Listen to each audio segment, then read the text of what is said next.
Buenos días. Es un privilegio para mí volver a estar aquí. Yo creo que conozco prácticamente al 90% de vosotros y creo que los que no os conozco ya nos hemos presentado. Muchas gracias al pastor Andrés por invitarme de nuevo y gracias por su hospitalidad, gracias a vosotros por venir. Y en este día, déjame presentarme un momento para las 4 o 5 personas que hay aquí que no me conocen. Mi nombre es Alfredo Caravaca. Venimos del área de Barcelona, vengo del área de Barcelona. Desde hace más o menos, un poco menos de un año, estamos colaborando en la apertura de una nueva obra en Castellar del Vallès. Es el pueblo de Dani Pedrosa, por si alguien se pierde, ¿vale? Pues ahí es donde estamos nosotros. Y pues muy felices de lo que el Señor está haciendo en medio nuestro en este último tiempo. Os ruego que oréis por el ministerio ahí. Ya tenemos desde el principio un pequeño local y tenemos una asistencia de unas 15 personas aproximadamente. Así que estamos muy contentos, solamente no llevamos ni un año y ya que el Señor haya dado ese fruto, ¿no? Entonces, si lo recordáis, orad por nosotros. Mi familia, tengo 2 hijos, mi esposa Arantxa y mis hijos Julien y Esther, pues se quedaron en casa esta vez, pero a ver si para la próxima vez pues ya pueden venir conmigo. Espero que por lo menos en agosto tengamos un sitio en casa de la suegra, si puede ser, ¿vale? Muy bien, pues entonces vamos a ir al libro de Apocalipsis. Abrid conmigo, por favor, en Apocalipsis capítulo 1. Si alguno venía pensando que vamos a hablar de los eventos del porvenir, o que vamos a hablar del futuro, o que vamos a tener una interpretación del libro de Apocalipsis, lo siento, pero no es el enfoque para esta mañana, ¿vale? O para este día. De lo que vamos a estar hablando son solamente y únicamente de las 7 iglesias de Apocalipsis. Ni más ni menos, solamente 7 iglesias de Apocalipsis. Eso es lo que vamos a estar tratando durante el día de hoy. La verdad es que esto empezó cuando un hermano me hizo un encargo para presentar en un curso intensivo el libro de Apocalipsis. Y entonces yo empecé pues a preparar, a recopilar material, y cuando iba por el capítulo 2 y llevaba 60 páginas, digo, hermano, me parece que me estoy pasando, no voy a alcanzar el libro entero a este ritmo. Entonces, al final, pues todo eso se concentró solamente en los 3 primeros capítulos. Esto lo estuve enseñando anteriormente y me tomó 10 sesiones de más de 1 hora cada una. Y nosotros tenemos hoy solamente 5 horas, ni siquiera enteras. Así es que he intentado reducirlo, pero seguro que vamos a tener que correr en algún momento, ya os lo anticipo, ¿vale? Entonces, ¿qué vamos a hacer en esta primera sesión? En esta primera sesión vamos a tratar Apocalipsis capítulo 1. No podemos entender capítulos 2 y 3 del libro de Apocalipsis, que hablan de las 7 iglesias, de esas 7 mini epístolas, esas 7 mini cartas a esas 7 iglesias de Apocalipsis. No podemos entender capítulos 2 y 3 si no entendemos primero el capítulo 1, no sabemos de qué está hablando. Entonces lo que vamos a hacer en esta primera sesión es tener una introducción a lo que es, digamos, el libro en general, a quién es el autor, a quién es la persona que escribe, a quién es desde dónde se escribió, y al capítulo 1 en general. Y entonces después las otras sesiones, pues corriendo, hablaremos en las otras 4 sesiones de lo que son las 7 iglesias del libro de Apocalipsis, ¿de acuerdo?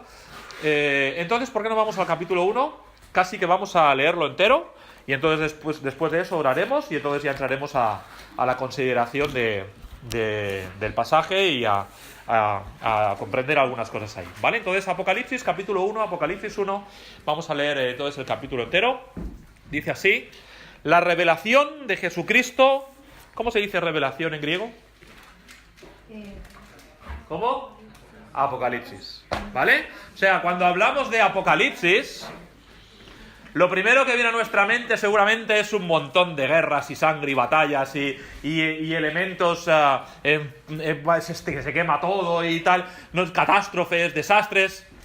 No, la palabra Apocalipsis quiere decir revelación, ¿vale? No, es cierto que cada vez que, incluso en el cine, ¿verdad?, relacionamos Apocalipsis con desastres y con, bueno, es un poco el contenido del libro, los juicios de Dios, pero la palabra en sí no quiere decir desastre, ni quiere decir caos, ni quiere decir nos morimos todos. Lo que quiere decir la palabra es revelación, ¿vale? Yo incluso recuerdo, no lo tengo aquí en mi Biblia de la versión 60, pero si alguno ha sido un poco más mayor, ha tenido una Biblia de la versión del 9, de la versión antigua, en la primera página de este libro dice la revelación o el Apocalipsis de San Juan.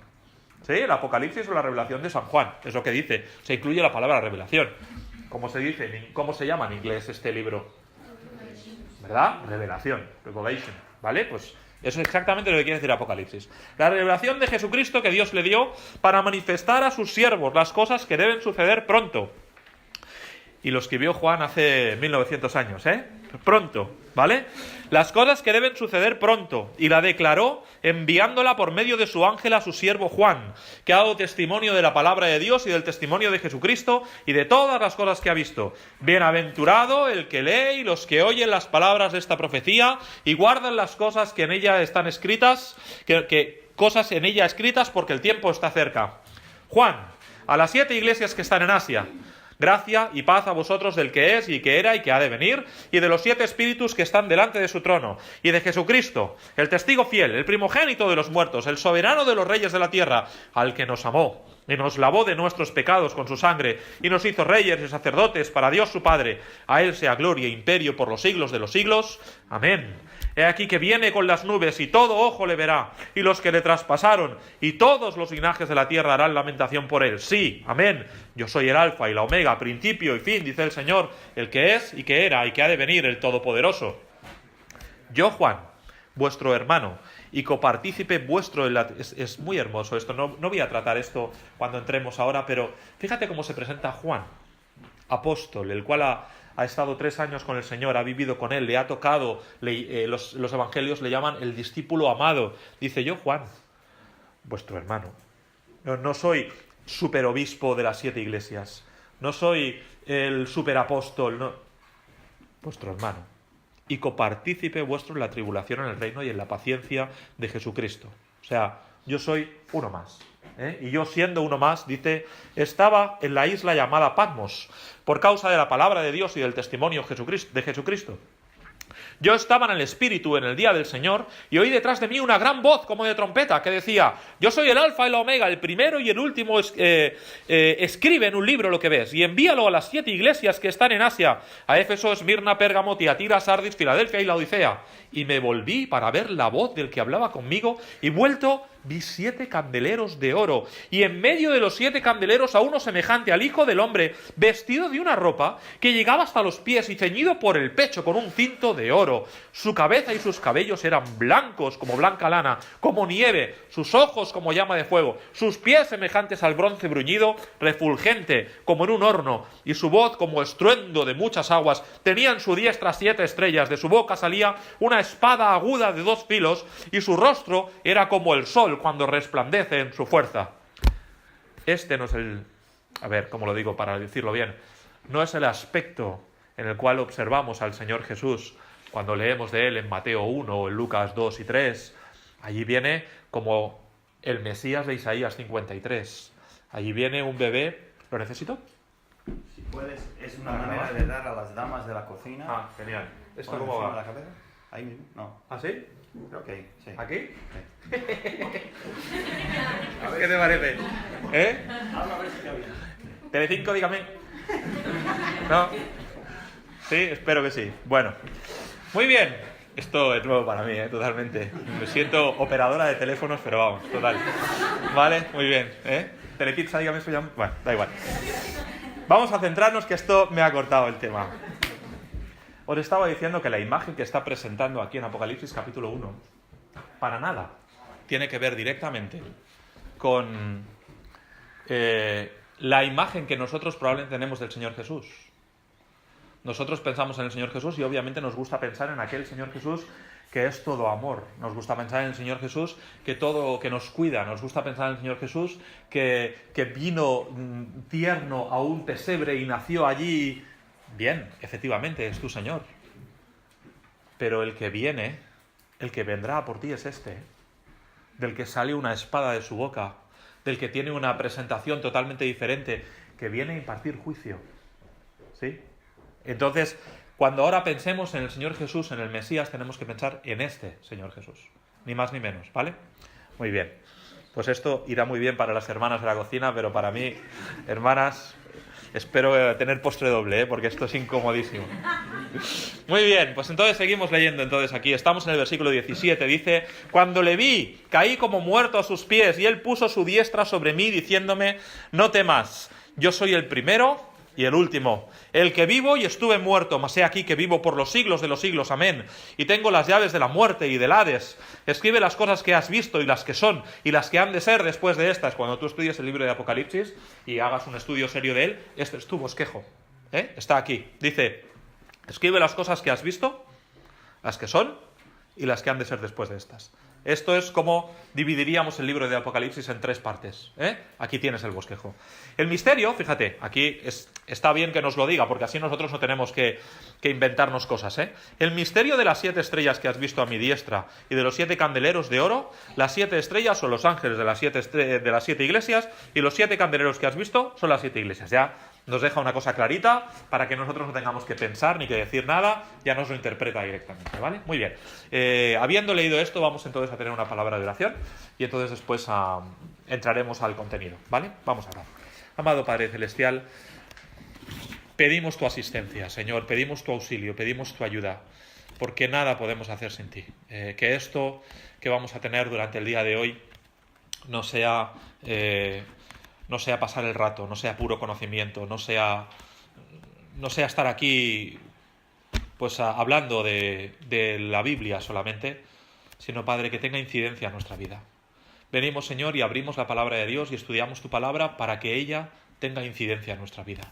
Es por eso, Señor, que estamos aquí hoy. Te ruego, Señor, por cada uno de nosotros, por el corazón de cada uno de nosotros, incluyéndome a mí el primero, Señor, para que tú que nos conoces y tú sabes, Señor, quién ha venido aquí con necesidad, cada uno con una necesidad especial diferente. Desde luego yo no tengo ni idea, Padre, quién ha venido con necesidad de consuelo, quién ha venido con necesidad de exhortación, quién ha venido con necesidad de ayuda, quién ha venido con necesidad de santidad. Señor, yo no tengo ni idea, pero tú sí. Y tú que conoces el corazón de cada uno, te pido que nos des a cada uno lo que necesitamos. Y a la vez, Señor, que nos des corazones tiernos, que reciban tu palabra y que podamos, Señor, realmente, como acabamos de leer también en el versículo 3, no solamente escucharla, sino también, Señor, pues entenderla y ponerla por obra y hacer estas cosas que dice este libro. En tus manos pongo cada una de las sesiones. Ruego, Señor, que me ayudes, Señor, en presentar tu palabra claramente y que solo sea tu palabra, que no sea la mía, que no sea la de nadie más, que sea tu palabra. Y como oro siempre, Señor, aún lo que hay en las notas, si hay algo que no debo decir, que tú me hagas olvidarlo y que a la vez me hagas recordar cada cosa que no puedo olvidar.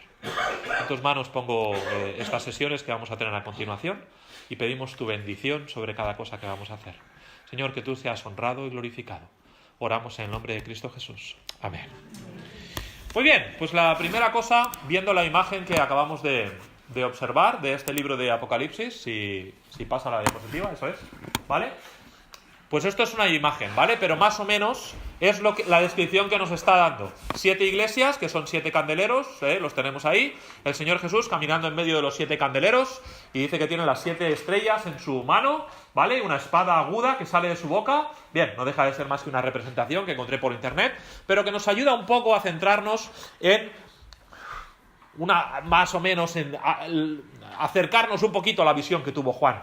Obviamente no sería esto, sería algo mucho más increíble, ¿no? Pero nos ayuda un poco a centrarnos y a pensar en lo que sería esa imagen. El Señor Jesús caminando en medio de los 7 candeleros que nos dice el versículo 20, que son, ¿qué? Las 7 iglesias, ¿vale? Entonces, la primera cosa que me gustaría que entendiéramos en este pasaje es a diferenciar muy bien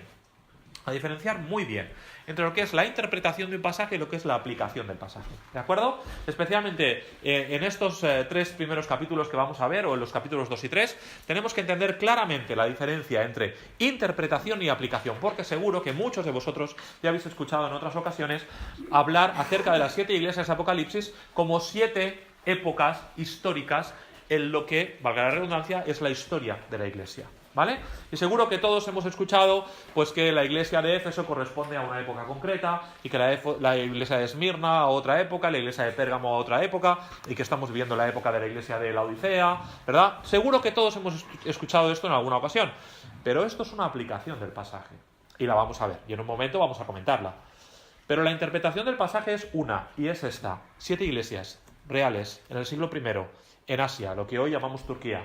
7 iglesias que existían de verdad, llenas de creyentes como lo somos tú y yo, con sus problemas, con sus dificultades, con sus pecados, con sus victorias, 7 iglesias reales, que había en 7 ciudades reales, a las cuales el Señor Jesús le dice a Juan, escríbeles y diles esto, y quiero que les expliques estas cosas.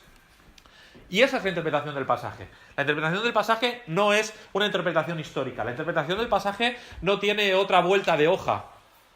Todo eso podría ser una aplicación y la vamos a ver en un momento y veremos cada vez que tratemos una de las iglesias cómo la aplicación histórica más o menos encaja en cada uno de los periodos. Pero no deja de ser una aplicación. La interpretación es una y después de la interpretación nosotros sacamos aplicaciones. ¿Sí? Esto quiero que quede clarísimo desde el principio. ¿Me estáis entendiendo en esto? ¿Sí? ¿Me estáis siguiendo, verdad, en esto? Aplicación, varias, pero interpretación, solamente una, ¿vale? Es muy importante que entendamos eso. Entonces, pues como os digo, hablemos de lo que sería... Bueno, ahí tenemos las 7 iglesias, igual lo he pasado muy rápido, tenéis el mapa también ahí, pero tenemos ahí el mapa de lo que serían las 7 iglesias, ¿veis? 7 iglesias reales, lo que llamamos Turquía, y ahí tenéis pues las 7 ciudades, también tenéis incluso aquí Hierápolis y Colosas marcadas, la isla de Samos, alguna cosa más, pero básicamente tenéis aquí lo que serían las 7 ciudades de las 7 iglesias a las que se dirigen estas mini epístolas, mini cartas de cada una de ellas, ¿vale? Entonces, como digo, hemos hablado de la diferencia entre una cosa y otra y hablemos entonces un momento de lo que sería la aplicación en la historia, de cada una de las iglesias en la historia. Bien, si cogemos cada una de las iglesias, estas que leeremos capítulos 2 y 3 y que seguramente ya habéis leído varias veces, pues podemos observar cómo las características de la iglesia de Éfeso, por ejemplo, corresponden con un periodo concreto en la historia de la iglesia. Podremos observar cómo las características de la iglesia de Esmirna corresponden con un periodo concreto de la iglesia de la historia, ¿vale?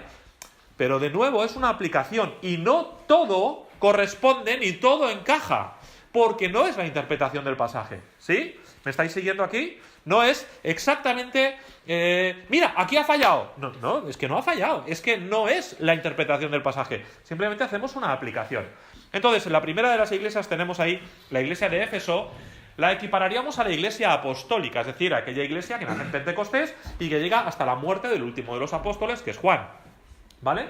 Entonces, coincide en algunas cosas. Si dijeras la hoja y vas conmigo hasta el capítulo 2 y leemos el capítulo 2, es el versículo 1, dice, escribe el ángel de la iglesia en Éfeso, el que tiene las 7 estrellas en su diestra, el que anda en medio de los 7 candeleros de oro, dice esto, yo conozco tus obras, tu arduo trabajo, paciencia, que no puedes soportar a los malos, has probado lo que se dice ser apóstoles. Bien, efectivamente, veis que coincide. Si tú piensas en la iglesia apostólica, es decir, aquella iglesia que nació en Pentecostés y se alargó en el tiempo hasta la muerte del último de los apóstoles, Juan, sin duda, aquellos hermanos eran hermanos con arduo trabajo, eran hermanos de paciencia, eran hermanos que no podían soportar a los malos, eran hermanos que habían probado a los que se dicen ser apóstoles y a los que no, vuelve a decir el versículo 3, que has sufrido, que has tenido paciencia, que has trabajado arduamente por amor de mi nombre.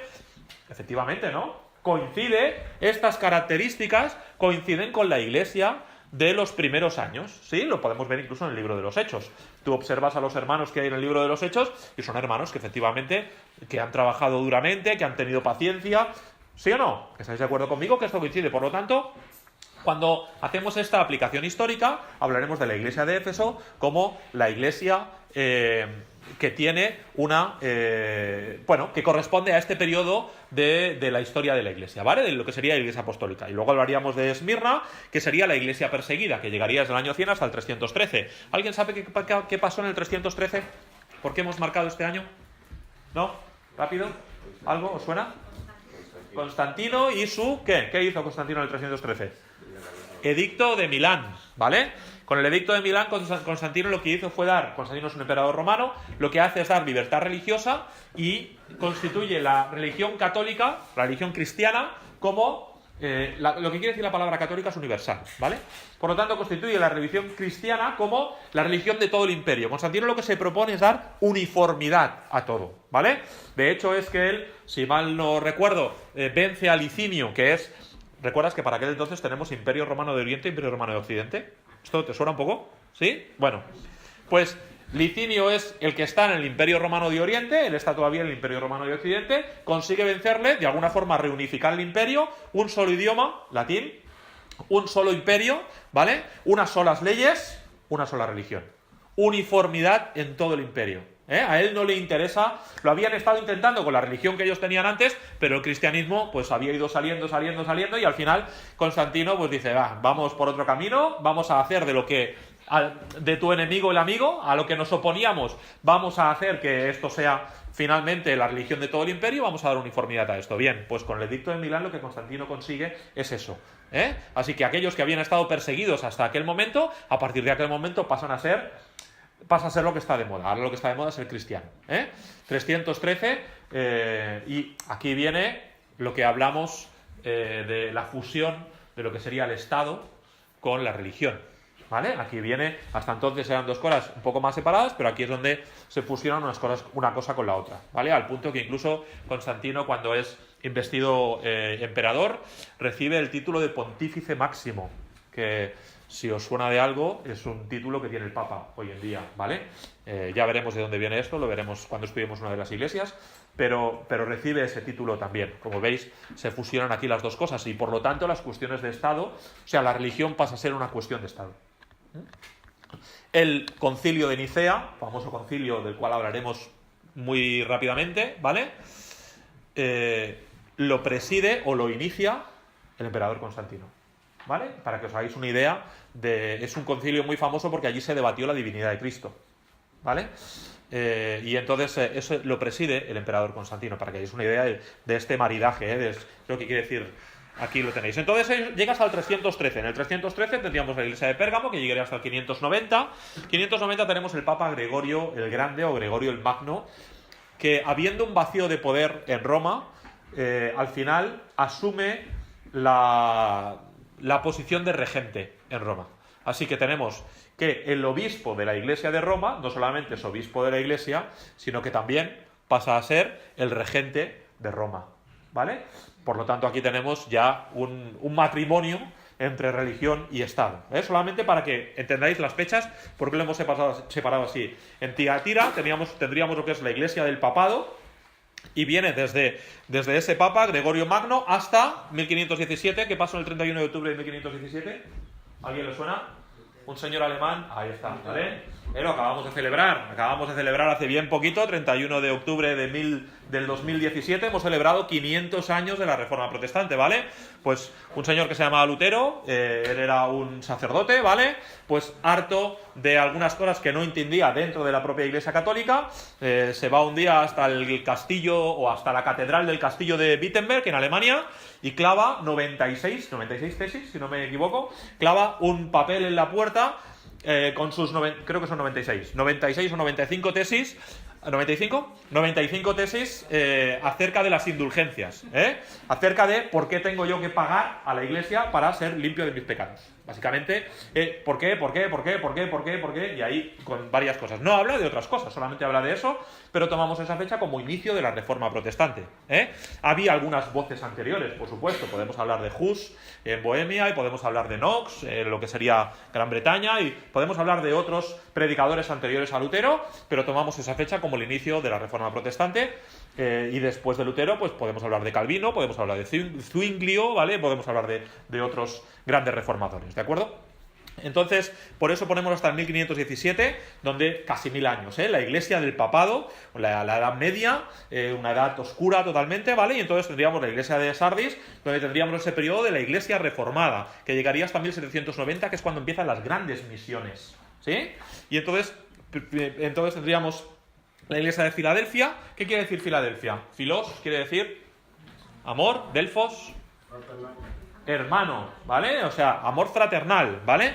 Por lo tanto, tenemos esa época de la iglesia misionera. Esta es la época de Livingstone en África, es la época de Adoniram Hudson en Birmania, es la época de Hudson Taylor en China, es la época de, no solamente ellos, son los nombres que más nos suenan, de David Brainerd a los indios norteamericanos, ¿vale? Es la iglesia, es la época, los misioneros que más nos suenan, pero obviamente no solamente ellos, hay un montón de misioneros que dejan su casa y se van a simplemente evangelizar a otras naciones, a otras culturas, ¿vale? Esta es la época, la iglesia misionera.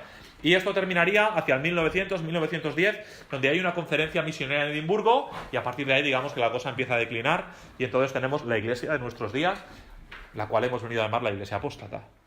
Veremos las características de la iglesia de la Odisea y veremos las características de la Iglesia pensemos si nosotros tenemos esas características hoy aquí. Entonces tenemos una aplicación de estas 7 iglesias de Apocalipsis, que es una aplicación histórica, pero es una aplicación, otra vez, no es la interpretación del pasaje, porque lo que más nos interesa, bueno, tendríamos una segunda aplicación aquí, que sería la iglesia de la historia, sería la iglesia local, es decir, tú lees las características de, yo que sé, de Tiatira, dices, uy, yo creo que nuestra iglesia está andando por aquí.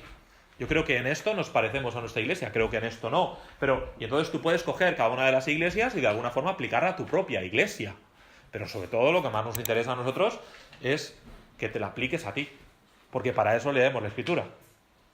No la leemos la Escritura para saber si la iglesia de Esmirna corresponde al periodo que va del 313 al 590. O del 100 al 313, ¿verdad? Leemos la Biblia para hacer de ella una aplicación, ¿qué? Personal. Por lo tanto, cuando vayamos a estudiar cada una de estas 7 iglesias, lo que nosotros querremos encontrar aquí es aplicación personal. Y en eso nos vamos a dedicar. O sea, vamos a dedicar el tiempo justito a mencionar alguna cosa de la ciudad de cada una de las iglesias, a mencionar acerca de la aplicación histórica, pero lo que a mí me interesa, para mí, y lo que a ti te interesa para ti, es de hacer de estos 2 capítulos que vamos a tratar, también del capítulo 1, una aplicación personal. A eso hemos venido, a que la palabra de Dios me hable a mí, ¿vale? En primer lugar. Muy bien. Entonces, tenemos algunas características en común en las iglesias, ¿vale? Tenemos algunos puntos en común. Es decir, cuando tú abres capítulos 2 y 3, hay algunas cosas que se repiten en cada una de las 7 cartas, ¿vale? La primera de ellas, ¿vale? Tiene que ver con el ángel de la iglesia. El ángel de la iglesia, es la primera cosa que tenemos ahí. Si tú miras 2.1, dice, escribe al ángel de la iglesia en Éfeso. Miras 2.8, escribe al ángel de la iglesia en Esmirna. Miras 2.12, escribe al ángel de la iglesia de Pérgamo. Y así, una vez y otra y otra y otra, y nos habla constantemente del el ángel de la iglesia, el ángel de la iglesia, el ángel. ¿Quién es el ángel de la iglesia? ¿Quién es el ángel de la iglesia? La palabra ángel, bueno, los de Guadalajara lo tienen más fácil, tienen clarísimo quién es el ángel de la iglesia, ¿verdad? Es el pastor y ya está, ¿vale? Muy bien. Bueno, pero la palabra ángel en hebreo es malak, y lo que quiere decir es mensajero. Mensajero. De ahí, por ejemplo, viene nuestro libro Malaquías, que quiere decir el mensajero de Jehová. Malak Yah. ¿Sí? Yah es la abreviatura del nombre de Jehová. A veces vamos a los Salmos y leemos alabado sea Ja, con J-A-H. Realmente lo tendríamos que leer como si fuera una Y. Alabado sea Yah. Esa Yah es una contracción del nombre Yahweh, Yahvé, Jehová, ponlo como tú quieras, ¿vale? Es una contracción. Por lo tanto, Malak Yah, Malaquías, lo que quiere decir es el mensajero de Dios. Al punto que incluso algunos, y no me parece que tengan poca base, cuando lo dicen que el nombre de Malaquías del libro no corresponde al nombre de ningún profeta, sino que el título del libro sería El mensajero de Jehová. No me parece una interpretación alocada, me parece que tiene cierta base. A lo mejor sí, a lo mejor el profeta efectivamente se llama Malaquías, pero acuérdate, por ejemplo, cómo termina el libro de Malaquías. Dice que envío a mi mensajero delante de él. ¿Recuerdas? Cuando está hablando del profeta, ese mensajero, ¿quién sería? El que va delante del Señor Jesús. Juan el Bautista, ¿verdad? De hecho, al Señor Jesús le preguntan, ¿eres tú Elías? Porque estaban esperando a Elías, ¿verdad? ¿Eres tú Elías? ¿Eres tú? Y a Juan el Bautista, también. Y ahí está el tema. ¿Por qué? Porque lo que quiere decir esa palabra, malak, es mensajero. Y quiere decir lo mismo. O sea, se usa la misma palabra cuando hablamos de un mensajero divino que cuando hablamos de un mensajero humano. Quiero decir, cuando el Antiguo Testamento habla de un ángel, dice malak. Y cuando habla de un mensajero que habían enviado, pues de alguna empresa de mensajería del Antiguo Testamento, ¿vale? Pues cuando envía de algún mensajero dice malak también, ¿vale? Y lo mismo ocurre en el Nuevo Testamento. La palabra para el Nuevo Testamento para mensajero es ángelos, no sé si se pronuncia la G, ¿se pronuncia la G? Ángelos, ¿vale? Y la palabra quiere decir lo mismo, mensajero. De ahí viene nuestra palabra evangelio, por ejemplo, ¿vale? Es los nuevos mensajes, los buenos mensajes, ¿vale? Las buenas nuevas, ¿de acuerdo? Ángelos, ¿de acuerdo? Y entonces ahí tenemos que esa palabra ángelos también se usa como para el ángel o se usa también para un mensajero humano, normal. Por lo tanto, cuando vemos aquí la palabra ángel en cada una de las iglesias, decimos, ¿quién es este ángel? Pues el ángel es el mensajero de la iglesia. ¿Quién es el mensajero de la iglesia o el representante de la iglesia? Pues será el obispo, el anciano, el pastor, llámalo como quieras. Pero no estamos hablando de un ángel celestial, sino que estamos hablando del representante de la iglesia, ¿vale? El representante, pues, así como cuando tocan el timbre de tu puerta, ¿vale? Y vienen y abres la puerta y dices, hola, vengo de Endesa, vengo de Iberdrola, vengo de Amena, vengo de Orange, vengo de... Ese es el representante, en ese momento esa persona es el representante, ¿verdad? Pues lo mismo ocurre en este caso con el representante de cada una de las iglesias. Os daría razones por las cuales no es un ángel celestial. En primer lugar, los ángeles no mueren. A la iglesia de Esmirna se le dice al ángel, sé fiel hasta la muerte. El ángel no muere, ¿vale? Pero en cambio a ese ángel se le dice que sea fiel hasta la muerte y yo te daré la corona de la vida. El ángel no recibe recompensas como reciben los creyentes, ¿vale? Los ángeles, al revés, observan a la iglesia. Y podríamos ver pasajes en 1 de Pedro 1.2, en 1 de Corintios 11.10, en Efesios 3.10. Veremos cómo ellos observan a la iglesia. Ellos están fuera de la iglesia, ellos están mirando desde fuera, ¿vale? Ellos no necesitan, por ejemplo, recibir una carta. ¿Tú crees que el Señor necesita comunicarse con los ángeles enviándoles cartas? ¿Vale? Bueno, pues por todo eso, en mi opinión personal, y no solamente la mía, sino creo que también está bastante consensuado, cuando hablamos del ángel a estas 7 iglesias estamos hablando del representante, ¿vale? Estamos hablando del representante. La segunda cosa que queremos ver es el emisor del mensaje. El emisor del mensaje, acuérdate cuando estudiábamos esto del canal los canales de la comunicación, y ponían ahí el receptor, el emisor, el mensaje, el canal, todo ese tipo de cosas, ¿no? Que hemos estudiado, ¿vale? Bueno, pues es obvio que quien emite el mensaje es importante, porque tú llegas a tu casa, abres el buzón y no es lo mismo recibir una carta del banco, ¿no?, que recibir una carta de la Dirección General de Tráfico, por ejemplo, ¿no? Cuando recibimos una carta en casa de la Dirección General de Tráfico, pues sabes lo que hay dentro, ¿verdad? De una foto que ha salido la mar de bien, ¿eh? Sonríe, Eso es lo que hay, ¿no? Entonces, claro, cuando tú ves que el remite de la carta, el remitente es Dirección General de Tráfico, dices, ya me han puesto una multa, ¿vale? Cuando ves que el remite es el banco, dices, ni la abro, ¿no? Ya, lo tiro directamente, ¿verdad? Entonces, la importancia del remitente es, pues como digo, es realmente muy importante, ¿vale? Tenemos que hacer énfasis en eso. ¿Por qué? Hemos leído el remitente, ¿quién es? Vamos a decirlo claro. ¿Quién es el remitente? ¿Quién envía las cartas? No quién las escribe. La entidad. Bueno, el sitio... No, ¿quién dice, escribe al ángel? ¿Quién es? Es el Señor Jesús, ¿verdad? Lo hemos visto en el capítulo 1, ¿verdad? Por lo tanto, es importante que entendamos quién es este Señor Jesús. Y es importante que veamos cada una de las características que hay en el capítulo 1, porque a las 7 cartas se dirige de una forma diferente a cada una de ellas, tomando alguna, excepto alguna excepción, tomando alguna de las características que nos ha enseñado en el capítulo 1. Así pues, en el capítulo 1 le hemos visto que se ha presentado pues como aquel que tiene ojos de fuego, que todo lo ven, como el que tiene pies de bronce, como el que va vestido de blanco, como que es el santo, como que es el alfa y el omega. Lo hemos visto en el capítulo 1. Y el Señor tomará alguna, no todas, curioso, alguna de estas características para presentarse a cada una de las iglesias. Obviamente, si nosotros vamos al capítulo 2, le dice a la iglesia de Éfeso, le dice, escribe al ángel de la iglesia de Éfeso, el que tiene las 7 estrellas en su diestra, el que anda en medio de los 7 candeleros. Esa es la característica que el Señor escoge para presentarse a la iglesia de Éfeso, y ahora en un momento la veremos, o la veremos en la segunda sesión, ¿vale? Pero en cambio, por ejemplo, cuando habla a la iglesia de, ¿qué vamos a decir?, Tiatira, le dice, escribe el ángel de la iglesia en Tiatira, versículo 18, el Hijo de Dios, el que tiene ojos como llama de fuego y pies semejantes a bronce bruñido, dice esto. No es lo mismo, ¿verdad? Que se presente el Señor en un aspecto de juicio, como que se presente como el que tiene el control de las 7 iglesias en su mano. Entonces, por eso es importante que entendamos cómo se presenta este Señor Jesús, ¿vale? A cada una de las iglesias. Ahí tenéis un resumen, creo que lo tenéis, ¿verdad?, de cómo se presenta a cada una de las iglesias. Veis que son características diferentes a cada una. Otra de las cosas en común que tenemos en estos pasajes... teníamos ahí también el mismo cuadro. Tenéis este cuadro en vuestros apuntes, ¿verdad? ¿Sí? ¿Más o menos? Muy bien. Y entonces después otra cosa que dice a cada una de las iglesias es: yo conozco tus obras.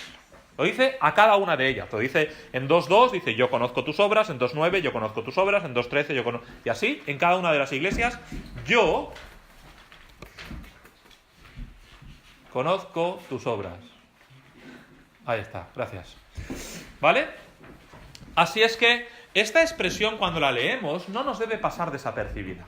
El Señor la dice a cada una de las iglesias. Acuérdate que al final leemos la Biblia para ti y para mí. Igual que el Señor le dice a cada una de las iglesias, yo conozco tus obras, el Señor te dice a ti y me dice a mí, yo conozco tus obras. Y es una expresión que, por un lado, debería infundir en nosotros consuelo, paz, calma, y por otro lado, temor. Porque el Señor te dice, yo conozco tus obras. Y yo sé quién eres cuando nadie más te ve. Y yo sé lo que piensas cuando nadie más está contigo, cuando nadie puede escarbar en tu corazón. Sé las motivaciones de tu corazón. Sé por qué haces lo que haces y por qué dejas de hacer lo que dejas de hacer. Sé por qué vienes a la iglesia o por qué lees tu Biblia. Sé por qué cantas, sé por qué estás en el coro. Sé las motivaciones de tu corazón. Sé lo que realmente te importa. Yo conozco tus obras, cuando nadie más te ve. Cuando ha llegado la noche y te has quedado en casa solo viendo la tele, yo conozco tus obras. Cuando crees que nadie más observa lo que está ocurriendo en tu vida, yo conozco tus obras. Así que, hermano, tenemos un consuelo por un lado, porque a veces nosotros de repente hacemos algo por el Señor y nadie más se entera, ¿verdad? Y el Señor te dice, no te preocupes, yo conozco tus obras. Yo sé que nadie más te está viendo lo que estás haciendo, pero yo conozco tus obras. A lo mejor estás pasando por un momento de tribulación o de angustia o de prueba y el Señor te dice, yo conozco tus obras. Yo sé por lo que estás pasando, yo sé que estás angustiado, yo sé lo que te ocurre, yo conozco tus obras. Pero a lo mejor estamos nosotros teniendo algunos ratos de doble vida, ¿eh? Que en la iglesia soy una cosa y fuera de la iglesia soy otra. Y el Señor te dice, yo conozco tus obras, ¿eh? Yo conozco tus obras. Sé. Aquí. Sé quién eres. Por eso es importante que hagamos énfasis en esa expresión. La veremos en cada una de las iglesias. Yo conozco tus obras. Y entonces, después de eso, otra cosa que tenemos en común es que el Señor dice, el que tiene oído, oiga, ¿verdad? Y esto es una expresión que el Señor ha usado constantemente a través de los evangelios, ¿verdad? Lo podéis recordar, el Señor diciendo, el que tiene oído, oiga, el que en los evangelios dice una parábola, pero es algo que se repite a una iglesia, a otra, y por supuesto es algo que también se dice para cada uno de nosotros. Y aquí te das cuenta que el mensaje no es exclusivo para las iglesias, porque el que tiene oído, oiga. Yo estoy dando un mensaje aquí, pero el que lo oiga, pues que preste atención. El mensaje no es exclusivo para este grupo de personas, no solamente para esta iglesia en concreto, es para el que tenga oído, oiga, atención. Por eso es que tenemos que prestar atención a este mensaje. Y me pregunto si cuando la palabra de Dios se abre, estamos nosotros atentos. Cosas bien sencillas, ¿verdad? Pero el que tiene oído, oiga. Si esa es nuestra actitud cuando yo voy el domingo a la iglesia a escuchar al predicador. Si esa es nuestra actitud cuando hablo de Biblia por la mañana. El que tiene oído, oiga. Que preste atención. Tenemos dos ejemplos, dos polos opuestos en dos reyes de Judá prácticamente consecutivos, que son Josías y Joacim. Josías, si lo recuerda, él, después de que había el templo prácticamente no destruido, pero casi, dice que limpia el templo, lo repara y encuentra dentro del templo la palabra de Dios. ¿Lo recuerdas? Fíjate, hemos encontrado un rollo de la palabra de Dios. Fíjate cómo está el pueblo de Israel en ese momento, o Judá, ¿vale? Imagínate cómo estaban en ese momento. Y entonces, ¿qué hacen? Cogen la palabra de Dios, se dan cuenta de lo que dice ahí, la ponen en práctica, se purifican, celebran una Pascua, piden perdón al Señor. El que tiene oído, oiga. Y entonces va luego y tenemos a Joacim. Viene Jeremías y Baruc, escriben un libro, le advierten del peligro que corre, le advierten que van a venir los reyes de Babilonia y van a arrasar con la ciudad. Y cuando le están leyendo la carta, ¿qué hace Joacim? Dice que la corta con un cortaplumas y la quema en el fuego. El que tiene oído, oiga. ¿Cuál es nuestra actitud con la palabra de Dios?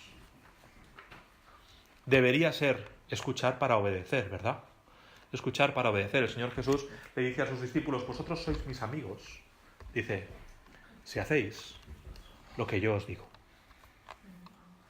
Así que tal vez podemos nosotros medir nuestro grado de amistad, nuestro grado de amor con el Señor por nuestro grado de obediencia, ¿no?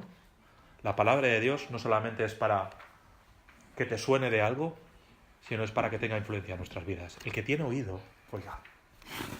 Entonces tenemos este tema de los pasos o de las cosas en común, y entonces tenemos también algunos pasos comunes que tenemos, aspectos positivos, sí, efectivamente. Algunos pasos en común que tenemos en todas las iglesias. Digamos que este es el bosquejo que vamos a usar para cada iglesia, ¿vale? El mismo bosquejo, estos 6 puntos que tenéis ahí, ¿vale? Los vamos a usar para cada una de las iglesias, ¿vale?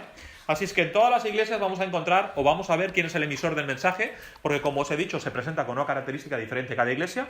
En todas las iglesias vamos a ver los aspectos positivos que tiene esa iglesia. Hay 2 iglesias que no tienen aspectos positivos ni uno. ¿Qué son?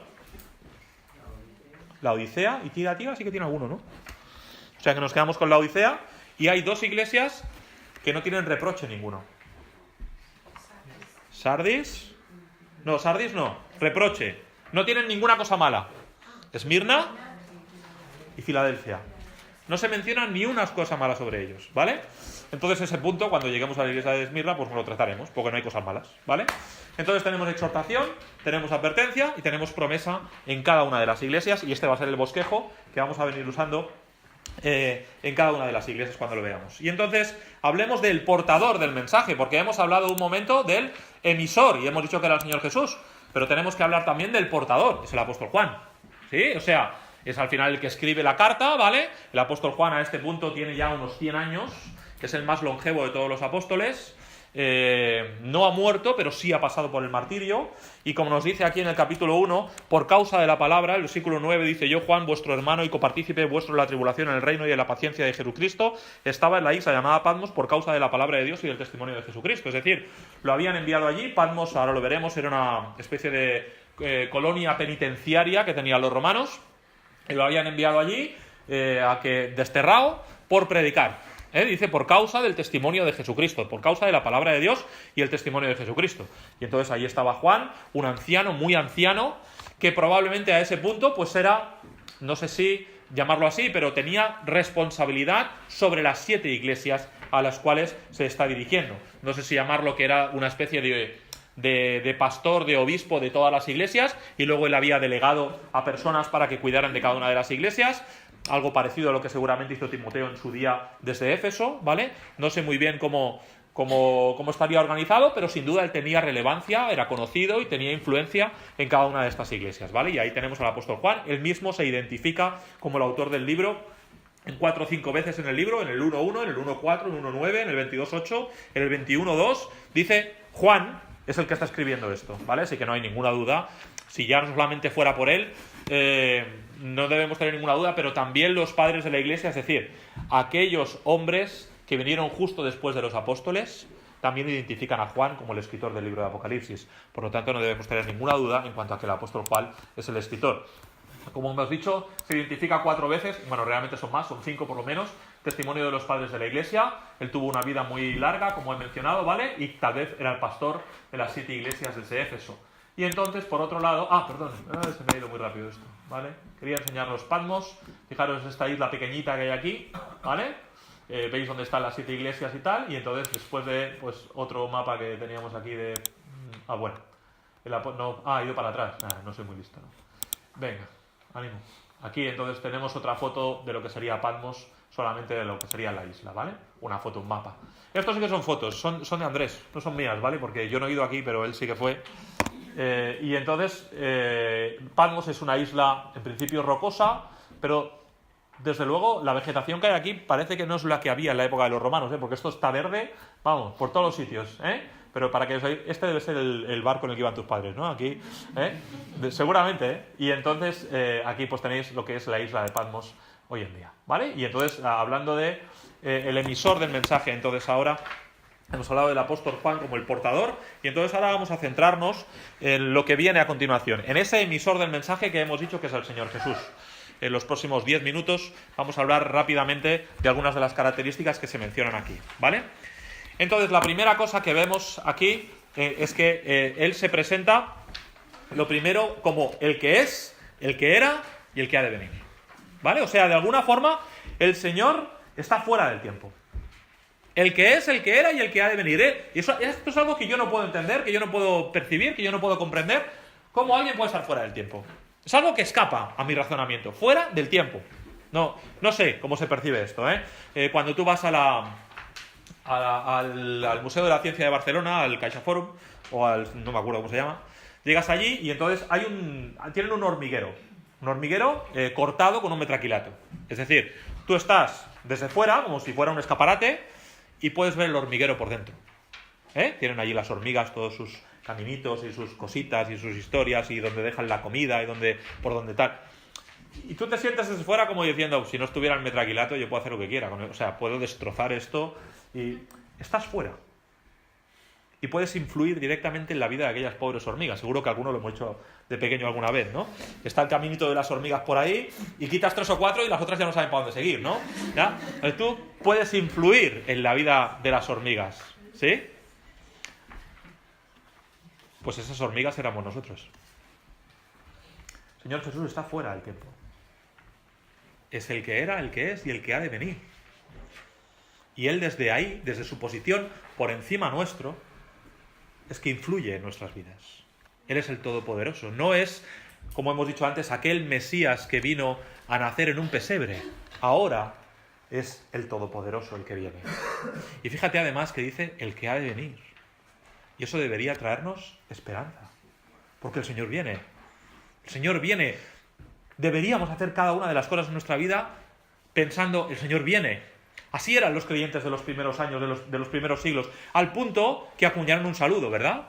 Y ya no se saludaban buenos días, buenas tardes, se saludaban diciendo Maranata. Porque tenían tan presente que el Señor venía, y esa debe ser nuestra esperanza. Ahí es donde deberíamos nosotros, eso es lo que se debería notar en nuestras vidas, que el Señor viene. Y que si hago esto, es porque el Señor viene.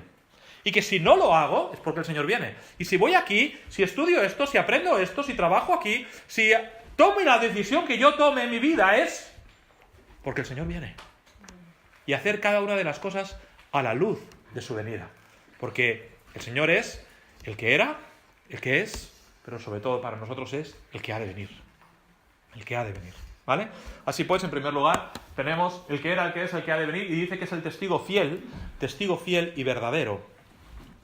En el 1.5 se nos dice esto, de Jesucristo, el testigo fiel, el primogénito de los muertos. La palabra testigo en griego es martus. Martus. Y es la misma palabra para testigo que para mártir. Es la misma palabra para testigo que para mártir. Mártir es aquel que da testimonio de una verdad hasta el final. Que puede testificar con su vida que aquello de lo cual él da testimonio es real, es verdad.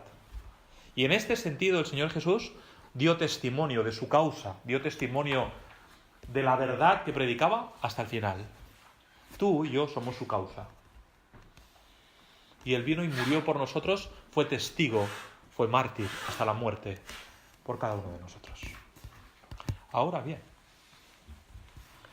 a nosotros el Señor nos pide que seamos testigos. ¿No?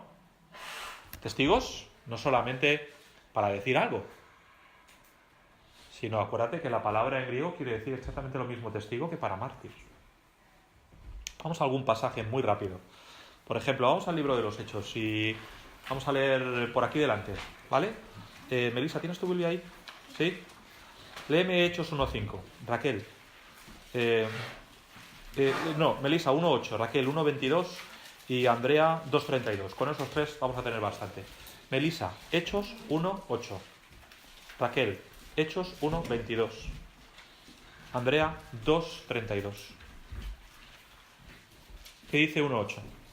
1:8. Pero recibiréis poder cuando haya venido sobre vosotros el Espíritu Santo, y me seréis testigos en Jerusalén, en toda Judea, en Samaria y hasta lo último de la tierra. Gracias. ¿Me seréis qué? Mártires. ¿A qué cambia el sentido? ¿A qué es totalmente diferente? ¿Qué dice el siguiente versículo, Raquel? 22. Varones israelitas, oíd esas palabras. Jesús Nazareno, varón aprobado por Dios entre vosotros con sus maravillas, prodigios y señales. 1:22, Raquel. Vale. Comenzóles del bautismo de Juan hasta el día en que de nosotros fue recibido de arriba, uno se ha hecho testigo con nosotros de su resurrección. Gracias. Uno se ha hecho mártir con nosotros. ¿Qué dice en 2:32? A este Jesús resucitó Dios, de lo cual todos nosotros Somos testigos. mártires. De lo cual todos nosotros somos mártires. ¿A qué punto estamos nosotros dispuestos a ser testigos por el Señor Jesús? El Señor Jesús fue por nosotros testigo. Hasta la muerte. Y esto nos debería hacer reflexionar profundamente, ¿no? ¿A qué punto estamos nosotros dispuestos a ser testigos en el más amplio sentido del término por el Señor Jesús? El testigo fiel y verdadero, el primogénito de los muertos. Volvemos entonces ahora al Concilio de Nicea y con esto dejaremos aquí esta sesión. En el año 325 de la cristiandad, cuando ya se había publicado, se había hecho público el Edicto de Milán en el 313, llevaban 12 años con el Edicto de Milán. Entonces, todo el mundo era cristiano, nominalmente. No había problema en ese sentido en el Imperio Romano. Los que hasta hace no mucho habían sido perseguidos eran, como os he dicho antes, los que estaban de moda. En la ciudad de Alejandría, en Egipto, surgió una polémica. Y la polémica era esta. Uno de los ancianos de la iglesia tenía un obispo, tenía un pastor, y luego tenía ancianos. Uno de los ancianos de la iglesia empieza a enseñar que el Señor Jesús es un ser creado. Que el Señor Jesús es un ser creado, se llama Arrio, ¿vale? Y empieza a enseñar que el Señor Jesús es un ser creado. El obispo de la iglesia, que se llama Alejandro, enseña que no, que el Señor ha existido desde siempre, que no tiene principio ni fin, pero él empieza a enseñar esto y se crea tal controversia en la iglesia que es necesario asentar las bases, pararse un momento y tener un primer concilio. Y ese concilio se celebra en Nicea, año 325, probablemente presidido por Osio, un español de Córdoba, ¿vale? Un cristiano de Córdoba, ¿vale? Y en ese primer concilio se debate eso acerca de la divinidad del Señor Jesús. Finalmente el concilio, después de deliberar durante, diría que meses, al final llega a la conclusión de que efectivamente el Señor Jesús no es ningún ser creado, sino que es Dios mismo, Padre, Hijo, Espíritu Santo, la Trinidad, todo eso, ¿vale? Y que el Señor no es ningún ser creado. Pero cuando nosotros leemos que Él es el primogénito, puede traer lugar a confusión. Vamos a leer un versículo en Colosenses 1:18. David, si me lo puedes leer, por favor. Colosenses 1:18. Con esto terminamos esta sesión. Colosenses 1:18. Y Él es la cabeza del cuerpo, que es la iglesia, Él que es el principio, el primogénito de entre los muertos, para que en todo tenga la preeminencia. Entonces, si el Señor Jesús es el primogénito de los muertos, primogénito quiere decir que es el primero en nacer, ¿no? ¿Verdad? Entonces, quiere decir que Él ha sido creado en algún momento, que Él ha nacido en algún momento. Pero tenemos que entender esto como que primogénito, además de querer decir el primero en nacer, también quiere decir, como lo que acabó de leer David ahora mismo, que es la persona que tiene la preeminencia, el primer lugar sobre algo. Eso lo tenemos, por ejemplo, en la Escritura, cuando se dice de Efraín que es el primogénito de José. El primogénito de José es Manasés. Recordad que Jacob cambió las manos de José para que el que había sido primogénito no lo fuera. ¿Quién recibió la primogenitura? ¿Jacob o Esaú? Jacob, ¿pero era realmente el primogénito? No, pero era el primogénito en el sentido de que era el que tenía el primado, el que tenía el principal lugar, ¿sí? Y os pondría otros ejemplos que por amor al tiempo no vamos a tener. Pero primogénito no solamente quiere decir el primero que ha nacido, sino también el que tiene la preeminencia sobre algo. Y en ese sentido, el Señor Jesús no es el primero que fue resucitado en un orden cronológico, no es el primero que nació en un orden cronológico porque él nunca nació, pero sí tiene el primado sobre esas cosas. Y por eso en Colosenses 1:18 y aquí también se nos dice que es el primogénito, como dice, de los muertos. Porque Él tiene la preeminencia sobre la muerte. Y tú y yo también. Porque en Cristo, nos dice Romanos 8, que somos más que vencedores. Dice, porque estoy seguro que ni la muerte, ¿verdad?, ni nada de todo esto nos podrá separar del amor de Dios que es en Cristo Jesús. ¿Cierto? Y por eso somos más que vencedores, porque estamos en Cristo. Por lo tanto, el hecho de que el Señor Jesús sea el primogénito de los muertos, Él mismo resucitó a personas antes que Él mismo. ¿Entendéis lo que quiero decir? O sea, Él resucitó al hijo de la viuda de Naín, Él resucitó a Lázaro, y me falta una. Y resucitó... hizo 3 resurrecciones. ¿Os acordáis de la otra? La hija de Jairo, efectivamente, ¿vale? Entonces Él resucitó a otras personas que resucitaron antes que Él. No fue el primero en la historia de la Biblia que resucitó. Tenemos que Elías también resucitó al hijo de la viuda de Sarepta y tenemos otras resurrecciones en la Escritura, ¿verdad? Entonces, en ese sentido, no es el primero que resucitó, pero Él tiene el primado sobre la muerte. Y como Él lo tiene, tú y yo también, porque somos más que vencedores. Por lo tanto, que el Señor sea el primogénito de los muertos, para nosotros debería traer a nuestra alma paz, consuelo. Si el Señor tiene poder sobre la muerte a mí no me puede tocar. Moriremos en nuestro cuerpo físico, pero estaremos en la presencia del Señor inmediatamente. Muy bien, vamos a dejarlo aquí. Andrés.